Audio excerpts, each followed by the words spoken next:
Hello friends and welcome to English with Alex channel. Short story number 10, The Fox and the Grapes.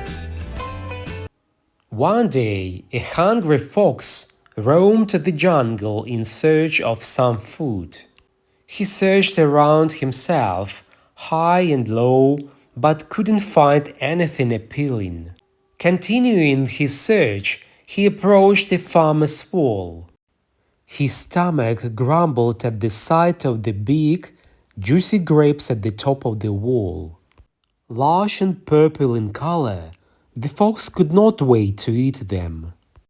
He jumped as high as he could to try to grab the grapes, but failed. He jumped again, opening his mouth to catch the grapes, but missed again. Irritated, the fox kept trying, but to no avail. Finally, he decided to give up and walk away.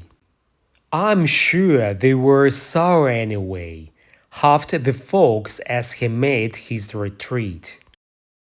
The fox unnecessarily despised what he could not have, just because it could not come easy. Thank you friends for watching. Hit the like, subscribe to our channel, and bye for now.